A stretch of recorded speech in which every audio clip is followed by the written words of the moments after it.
animistic mindset is concerned, if I ask you what you think the difference is between something like this and something like this, my teacup, and then I ask you what you think the difference could be between something like this and something like this, an apple, then you'll probably think, what the hell is he talking about now? My point is that if we're thinking about something like this and something like this, a pen, then they are two very, very different things. And when you think about animism, do these two things, do all the things I've just presented, contain spirit? Do they contain what I often say is character? If they have spirit, they have character. If they have soul, they have character. Now, immediately, we can start to get a little bit confused because it's things again. I did another video that was about the subject of animism. I think it was a couple of years ago now. And I presented the idea that things are subject to animism, but not totally. So, there's a wealth of confusion around this. And if you're thinking that there is life, spirit, soul in everything, then, well, if you are thinking that, then yeah, you have got the mindset.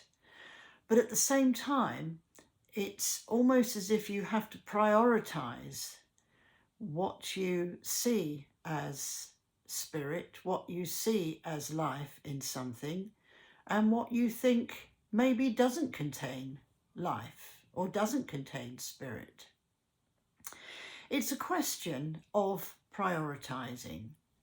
And I think when people say to me that sometimes they hardly know what animism is, then that's where we have to start looking around ourselves at everything that's in the natural world, and also looking around ourselves at those things we have around us, the things we love, the things we enjoy. Like if I enjoy having a cup of tea from my favourite teacup, then is there life in it? Is it worthy of being called a spirit? Aha, you see.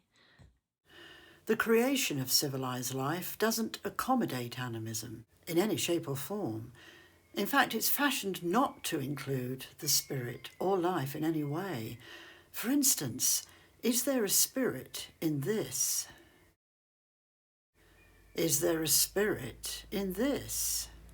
Or in this? If an object is worthy and means something to you, then it's likely that it can earn itself a spirit. Now, if you don't have a relationship with your teacup, and I think I do, then yes, you would say, yes, it's worthy, because, if you've had a hard day or you've been out somewhere, I'm dying for a cup of tea, and then you come in and then there's your wonderful favourite teacup sitting there and it's got this lovely cup of tea and you can relax, etc., etc., then it has an element of life in it. It has its own spirit in it. Now, while we don't need to sit around going, oh, the spirit's in that, or it's sacred, or I've got to prize it, we're not getting into that. We're just seeing it as a simple teacup that has life in it, is life-giving for us when we need that life, and therefore it's part of my life, and your teacup is probably part of your life, So therefore, it does have something of a spirit in it, but that is attached to me. And because it's attached to me, then it possibly hasn't much life if I'm not here, if I don't have it. Now, there's an important thing to talk about here, because the Romani people, when somebody dies, the teacup is very important. And when somebody dies, that teacup is often smashed. Now, I've done this before now, and the reason being is because the presence within that teacup could be strong from the person who owned it. And that's because their spirit, their life, their character, what they are, has been injected into the teacup or invested in the teacup. And so in order to let that person go who's died, you have to destroy the things that contained something of their spirit. Right, I'm now going to attempt one of my famous diagrams. What I'd like to demonstrate is our mindset with the animistic idea of objects around us. This is you. Now, around you, there are all the objects that you have in your life. We have your teacup, yeah? We have your keys. We have your wallet or purse, okay? We have, what do we have? We have your computer. We have your phone. We have your car, perhaps. We have your house. We have the furnishings in the house. I can't write very well on here anyway. We have loads and loads and loads of things and objects that we have in our houses. There's more than that, obviously. But what I'd like to demonstrate is the fact that all these things are imbued with our life, okay? We feed all these things with our life. And if we draw a big circle around that, then that is our life, okay? Now then, if we happen to die, then, well, we've got all these things left with our life in them. Now, the mindset means that we understand that our life is contained in these things. So if it's left in these things and there's no us, then these things around us are effectively dead. And if they're dead, they shouldn't actually be in this world that we're living in, this physical world. They should have gone. So what we need to do is erase them. That's how the law goes anyway. That's how the Roman law goes. And that's why when you've got, I draw a little wagon here, when you've got a little Romany wagon that's very sweet and nice, then if the person's gone, then that's why they set fire to Romany wagons, because the life has gone from that object, because it's gone from the person who owned that wagon. Now, there's an awful lot of things that contain the essence of our spirit today, because the spirit or the character, the life was fed or invested into that thing. Remember that wagons were always destroyed if their owners were dead. If a personal object, no matter what it is still being used after someone's death, then we're considered to be using a mere empty shell if relating to something with no source, the source being the owner. And where you have an unoccupied, empty shell, you create a propensity for shadows to take up residence. By smashing or breaking an object, we're allowing the spirit of the owner to be released and to fly free in the realms of the other world. This is what I believed happened when ancient people broke things apart at death. An ancient broken sword tossed in the river cannot contain shadows, because shadows want the real thing. Why? Because the real thing still has a spirit in it, if it's whole, the spirit of life that belonged to someone who might have been a characterful and perhaps an admired person. So if you knew what was good for you in ancient times, you broke apart your treasured items so that you could go comfortably free. I don't believe at all that broken ancient weapons were offerings to the gods. Why would ancient people offer up broken weapons to their gods or the spirits who they revered? It's a bit, insulting to say the least. And there's so many things today that we go around sort of destroying everything if we thought about it that way. But it is an important element, this, in when you're thinking about the animistic mindset, because all the things we have around us have us projected or injected, if you like, into them. Now, when I say the mindset, I'm talking about the spirit in things, but we have to define what we actually mean by that. When we say spirit, we are not talking about something that is flimsy. I want you to think of somebody who's got a very rich character. I want you to think about someone who's well developed in character. And the more well developed in character they are, then the more spirit is injected into what they do and all the things that they have around them.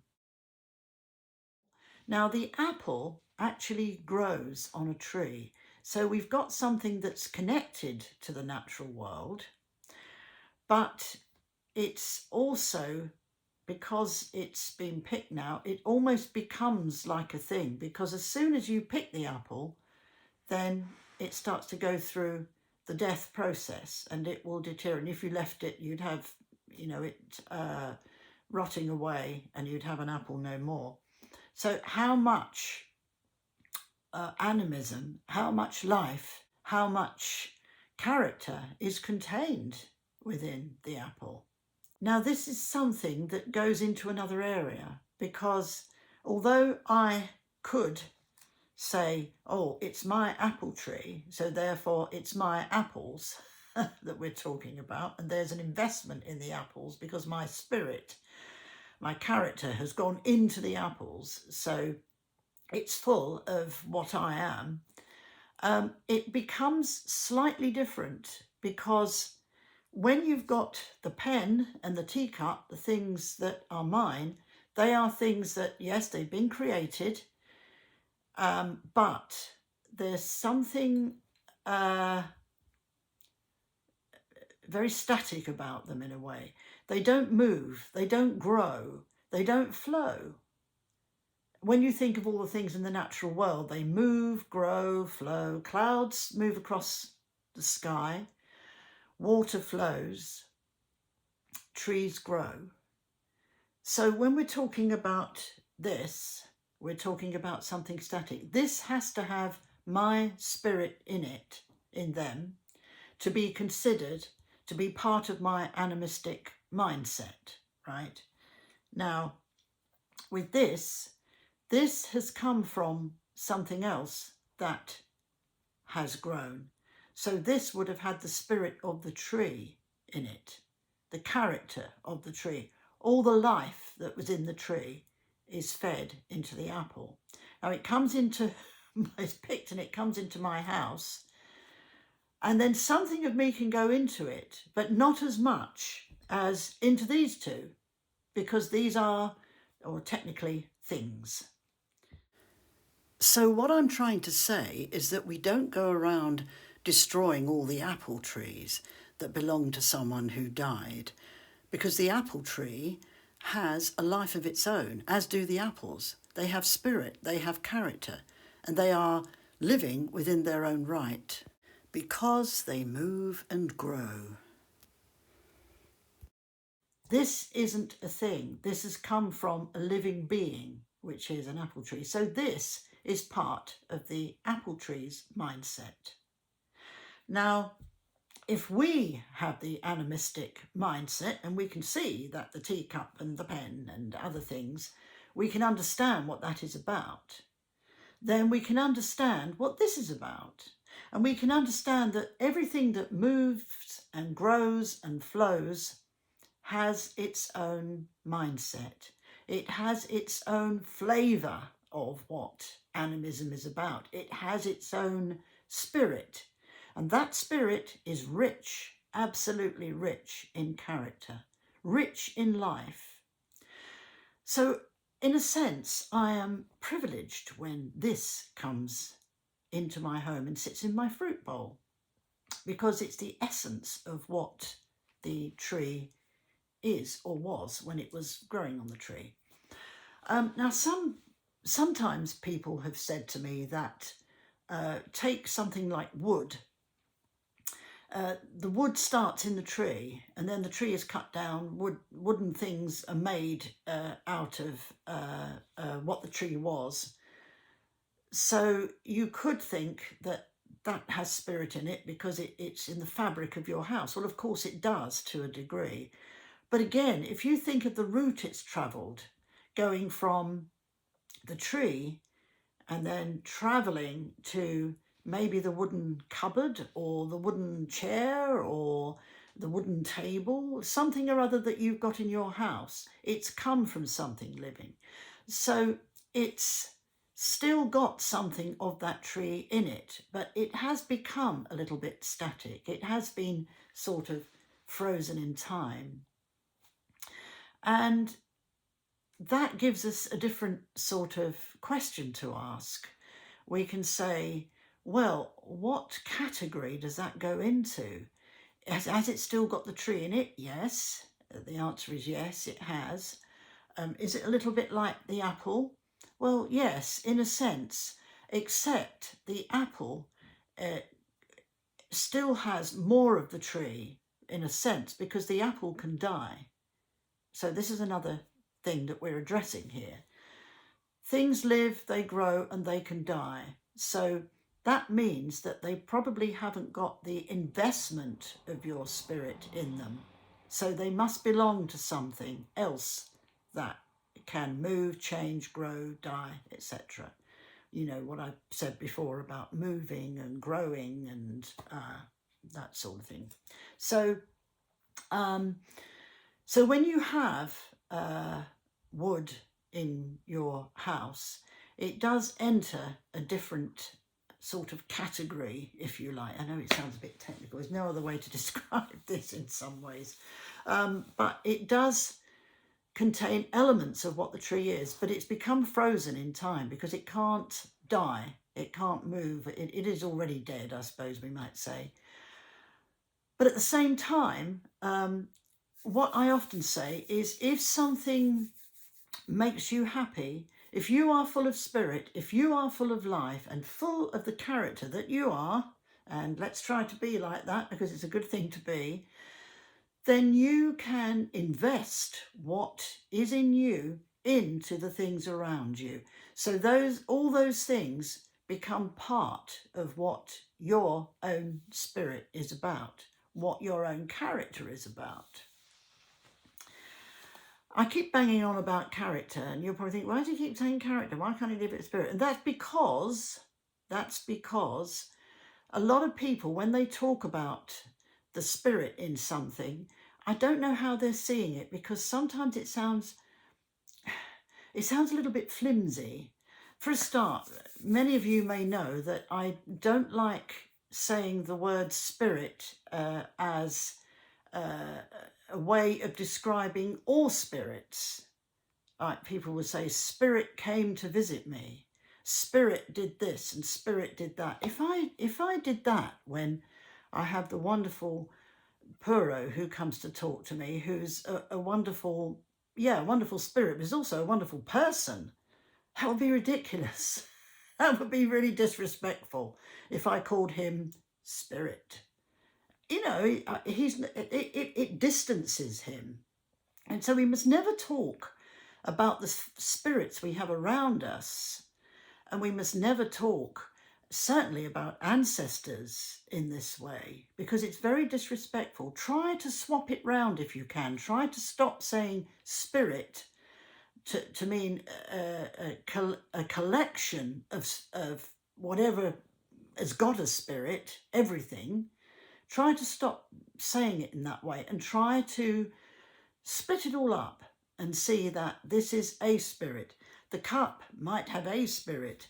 The apple might have a spirit. I've got a spirit. I am not spirit. You know, it's not my spirit is floating about somewhere and it's part of all the other spirit. It's not. We've got to separate it down. Like the wind spirit, the rain spirit, the spirit of the sun, the spirit of a season, the spirit of the spring. It's not spirit of all things a spirit. By the same token, you can't say it's all locked away in some world where spirit lives. It's not like that. You know, don't separate yourself. You have spirit. You have character. You have that wonderful life flowing through you. And it's there. It's just there. And that's something to be grateful for every day, isn't it, really? And the things you come into contact with, whether it's your teacup, whether it's a pen, whether it's a wooden cupboard, you know, try to put it in context if you can. Try to see it as part of you. Your car. Try and see your car as an extension of you. And then when you're in the natural world, enjoying the trees, you know, when you're absolutely absorbed with natural things around you, like water, perhaps rivers, streams, the sea, mountains, hills, valleys. When you're out in this, taking part in what that is providing for you, then you really are in a rich place of spirit and character. And think of the character that's flowing through all these things. That is an animistic mindset, and you don't just have to have it out when you're out with the trees and the mountains. You can have it inside your home. You can have it now, watching me saying this. Because it never leaves you. Why should it leave you? If you think that it leaves you, then you're the poorer. It doesn't leave you. It's rich, it's profound, and it's there. But it's also very simple. All the ancient people would have seen this as being a very simple thing. They wouldn't need it explained to them. I wouldn't have to sit down and tell them what animism is. Well, they probably say, what does that mean? Because it's a word that's been given a different meaning as it's grown up through time. Mostly by there was a couple of people who did this, and it's given us the word as we know it today. But we've got to use it because there's no other thing we can do. But know that the spirit and the life and the character, they're all within you. And as you go about your daily life, you brush against all these things that contain life, all these things that are part of your animistic mindset. Always see that there's life in things, whether it's a little bit or whether it's a big bit, such as we have in the natural world. Always see that life is there to a large and small degree. And then you'll understand a little bit of how your ancestors used to think, because they had the animistic mindset big time. It was there all the time because they didn't have all these little nitty-gritty things that they have to deal with in everyday life. It was there, flowing from the trees, from the mountains, from the hills, from the rivers and streams. It was there all the time. So, yeah, remember that. Remember how your ancestors see things. That's always a very good thing to do if you want to understand what everything is about. Good old ancestors. Let's embrace them and welcome them in. Okay, well, thank you so much for listening. And if there's any questions, you can always talk about them. Take care, and I'll see you again soon.